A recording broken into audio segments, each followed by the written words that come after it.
Assalamualaikum warahmatullahi wabarakatuh. Perkenalkan, nama saya Amelia Putri Roaini, program studi S1 Akuntansi dengan NIM 2203501301. Yang terhormat kepada Ibu Susi selaku dosen mata kuliah seminar akuntansi. Di sini saya akan mempresentasikan hasil skripsi saya yang berjudul Pengaruh Corporate Social Responsibility dan Kinerja Keuangan terhadap Profitabilitas Perusahaan dengan intellectual capital sebagai variabel moderasi. Studi empiris pada perusahaan sektor industri di Bursa Efek Indonesia tahun 2019 sampai 2023. Di sini ada identitas peneliti, itu saya sendiri. Selanjutnya ada pendahuluan. Perusahaan didirikan dengan tujuan utama untuk peroleh laba yang mencerminkan kinerja keuangan yang baik dan menarik minat investor. Dalam era modern, corporate social responsibility menjadi penting sebagai bagian dari strategi perusahaan yang dapat meningkatkan citra dan loyalitas pelanggan meskipun memerlukan investasi awal yang dapat mengurangi profitabilitas jangka pendek.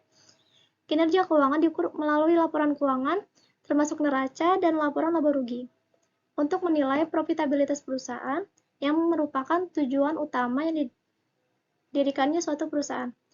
Selain itu, intellectual capital yang terdiri dari human capital, structural capital, dan relational capital berkontribusi pada inovasi dan pertumbuhan perusahaan, di mana ketiga elemen ini sangat berinteraksi dan menciptakan nilai tambah dalam menghadapi dinamika yang terus berubah.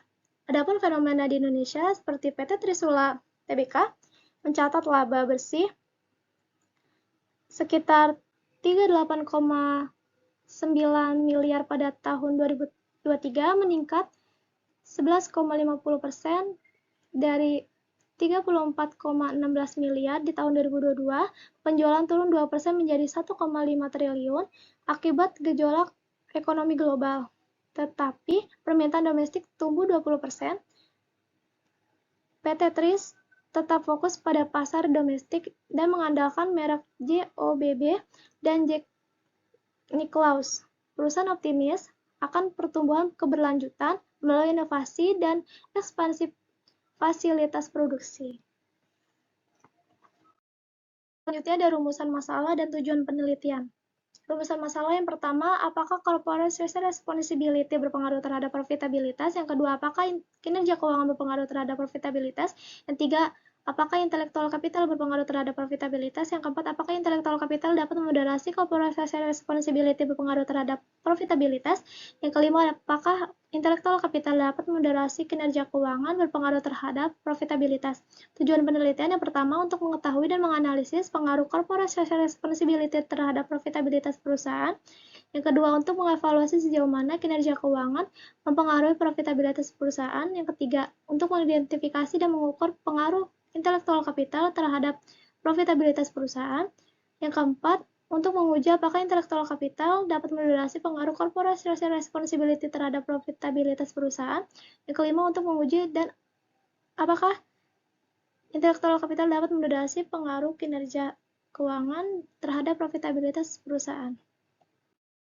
Selanjutnya ada kajian literatur. Yang pertama itu agensi teori. Modal keagenan adalah salah satu teori awal dalam administrasi usaha dan ekonomi. Menurut Jensen dan Meckling 1976, teori ini menggambarkan hubungan antara prinsipal yang memiliki hak pengambilan keputusan dan agen yang bertanggung jawab kepada prinsipal. Teori agensi menjelaskan interaksi antara manajemen sebagai agen dan stakeholder sebagai prinsipal. Teori ini diperkenalkan oleh Alchian dan Demsmet pada tahun 1972, serta Jensen and Meckling pada tahun 1976. Pada tahun 1970-an, para pakar akuntansi di Amerika Serikat mengidentifikasi peran akuntansi sebagai penghubung informasi antar entitas dan pihak lainnya. Yang kedua ada stakeholder theory.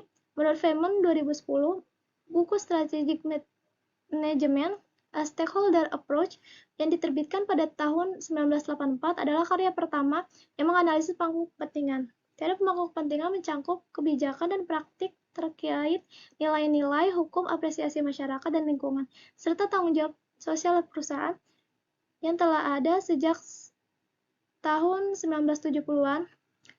Dalam konteks ini, Pulum 2017 menjelaskan bahwa penciptaan nilai melibatkan pemanfaatan seluruh potensi perusahaan termasuk karyawan, aset fisik, modal struktural,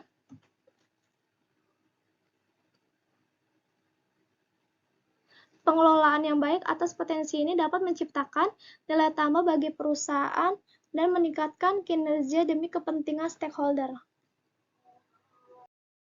Selanjutnya ada research-based theory.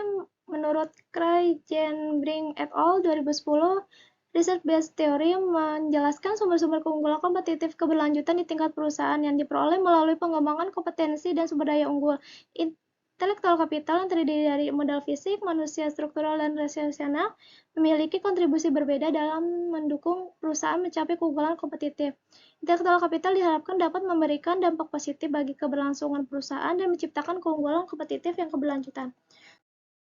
Selanjutnya ada kerangka pemikiran dan pengembangan hipotesis, yang dimana H1-nya yaitu corporate social responsibility berpengaruh terhadap profitabilitas perusahaan, H2-nya kinerja keuangan berpengaruh terhadap profitabilitas, H3-nya intelektual kapital berpengaruh terhadap profitabilitas perusahaan, yang H4-nya intelektual kapital dapat moderasi corporate social responsibility berpengaruh terhadap profitabilitas, yang kelima intelektual kapital moderasi kinerja keuangan berpengaruh terhadap profitabilitas perusahaan. Selanjutnya ada metode penelitian. Waktu dan tempat penelitian ini dilakukan pada perusahaan yang terdaftar di Bursa Efek Indonesia dalam sektor industri tahun 2019 sampai 2023 mulai pada bulan April sampai dengan Desember 2025. Selanjutnya ada desain penelitian. Penelitian ini menggunakan metode kausal yang bertujuan untuk menguji hipotesis tentang pengaruh CSA dan kinerja keuangan terhadap profitabilitas. Selanjutnya ada metode pengumpulan data. Penelitian ini, teknik pengumpulan data yang akan digunakan adalah dokumentasi. Data yang dibutuhkan merupakan data sekunder yang diperoleh untuk mengidentifikasi perusahaan yang terdaftar sektor industri di Bursa Efek Indonesia tahun 2019 sampai 2023 sebagai populasi. Kemudian memiliki sampel menggunakan purposive sampling berdasarkan kriteria yang ditentukan. Selanjutnya ada operasional variabel penelitian. Di sini ada CSR. CSR merupakan aksi nyata dari sebuah perusahaan untuk pembangunan keberlanjutan dengan memperhitungkan pengaruh ekonomi, sosial, dan lingkungan dari aktivitas bisnisnya. Untuk indikatornya di sini menggunakan variabel dummy. Untuk selanjutnya ada kinerja keuangan. Menurut Fahmi, kinerja keuangan adalah suatu analisis yang dilakukan untuk melihat sejauh mana perusahaan telah melakukan dengan menggunakan aturan-aturan pelaksanaan keuangan secara baik dan benar. Rasio yang dipakai di sini ada rasio likuiditas, diukur dengan menggunakan CR. CR adalah current ratio, yaitu rumusnya CR sama dengan aset lancar dibagi total liabilitas. Selanjutnya ada profitabilitas. Rasio profitabilitas menurut Kashmir adalah rasio yang menunjukkan potensi perusahaan untuk mencari keuntungan dari potensi yang dilakukan perusahaan. Adanya rasio profitabilitas sangat penting dilakukan oleh perusahaan untuk mengetahui sejauh mana mengenai kondisi keuangan perusahaan untuk menghasilkan laba. Sini untuk indikatornya menggunakan ROA. Menurut Sudana dalam Nurlia mengklaim bahwa ROA adalah potensi sebuah perusahaan untuk menghasilkan laba setelah pajak dengan memanfaatkan semua aset. Selanjutnya ada intellectual capital. Menurut Kartika dan Hatane, intellectual capital merupakan aset utama suatu perusahaan di samping aset fisik dan finansial. Rumus pengukurannya di sini menggunakan FAKA sama dengan EBIT dibagi total aset dikurang kewajiban lancar. Selanjutnya ada populasi dan sampel. Untuk jumlah populasi perusahaan industri, sini ada 81 untuk kriterianya. Yang pertama, perusahaan yang tidak ada laporan keuangan tahunan secara berturut-turut dari tahun 2019 sampai 2023 yang berakhir di tanggal 31 Desember. Ada 26 perusahaan, yang kedua ada perusahaan yang mengalami kerugian secara berturut-turut secara 3 tahun itu, ada 15, yang ketiga ada perusahaan yang menggunakan satuan dolar, ada 8 perusahaan, yang keempat ada perusahaan yang tidak bisa diambil datanya, ada 2 perusahaan. Jumlah perusahaan yang digunakan dalam penelitian yaitu 30, jumlah sampel yang digunakan dalam penelitian 30 dikali 5 tahun, ada 150. Populasi dan sampel. Populasi penelitian ini merupakan perusahaan sektor industri sektor yang terdaftar di Bursa Efek Indonesia tahun 2019 sampai 2023 yang sejumlah 30 perusahaan. Metode analisis datanya. Analisis data merupakan kegiatan setelah data dari seluruh responden terkumpul. Data diolah dengan menggunakan perangkat lunak komputer FUS13 melalui analisis statistik deskriptif dan uji data panel. Pemilihan modelnya di sana uji Cow, uji Huisman, uji Lagrange, dan uji normalitas. Selanjutnya ada hasil dan pembahasan, gambaran umum dan statistik deskriptif. Gambaran umum, populasi peneliti ini terdiri dari 81 perusahaan sektor industri yang terdaftar di BI periode 2019 sampai 2023 melalui metode persuasive sampling dengan kriteria kelengkapan laporan tahunan, tidak mengalami kerugian berturut-turut, menggunakan mata uang rupiah, dan datanya yang dapat diakses. 30 perusahaan terpilih sebagai sampel dengan periode 5 tahun. Peneliti ini menggunakan total 150 observasi. Untuk analisis deskriptifnya di sini ada menunjukkan CSA memiliki mean 0,110 dengan minimum 0,021, maksimum 0,604, dan standar deviasi 0,107. Current rasionya memiliki mean 0,178 dengan minimum 0,263, maksimumnya 1,938, dan standar defisiasinya 2,335.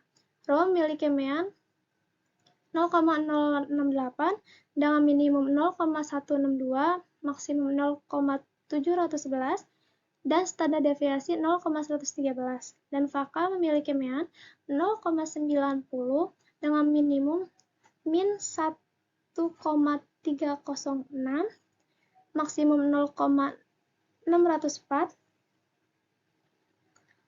dan standar deviasi 0,208. Ini menunjukkan memiliki potensi untuk berkembang, tetapi terlalu fokus pada peningkatan efisiensi operasional dan manajemen risiko agar dapat mencapai kinerja yang lebih baik. Selanjutnya, ada pemilihan model. Yang pertama itu ada uji Cow.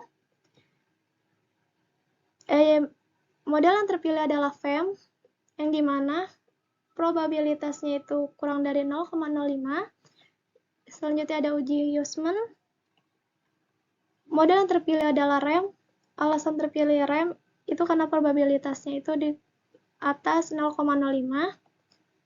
Selanjutnya ada uji Lagrange multiplier, yang dimana model terpilih adalah REM karena probabilitasnya itu kurang dari 0,05.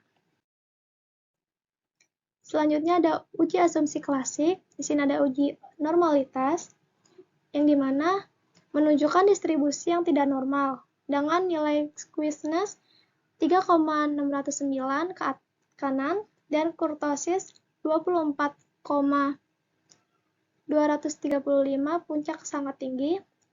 Nilai Jar-Kuber 3144,205 dengan p-value 0,0000 mengkonfirmasi bahwa residual tidak signifikan dari distribusi normal sehingga asumsi normalitas tidak terpenuhi. Untuk kesimpulan dan saran, kesimpulannya, bahwa corporate social responsibility dan kinerja keuangan berpengaruh positif terhadap profitabilitas perusahaan, sedangkan intellectual capital berperan penting dalam meningkatkan kinerja dan dapat memoderasi hubungan antara CSR serta kinerja keuangan terhadap profitabilitas. Oleh karena itu, disarankan agar perusahaan terus berinvestasi dalam program CSR dan mengembangkan intellectual capital, serta meningkatkan efisiensi operasional untuk mencapai pertumbuhan yang berlanjutan dan meningkatkan daya saing di pasar. Selanjutnya ada lampiran-lampiran. Di sini ada lampiran deskriptif, ada uji curl yang terpilih adalah FEM, Huysman yaitu REM, uji Lagrange multiplier itu ada REM yang terpilih, dan uji normalitas. Sekian presentasi dari saya, kurang lebihnya mohon maaf. Wassalamualaikum warahmatullahi wabarakatuh.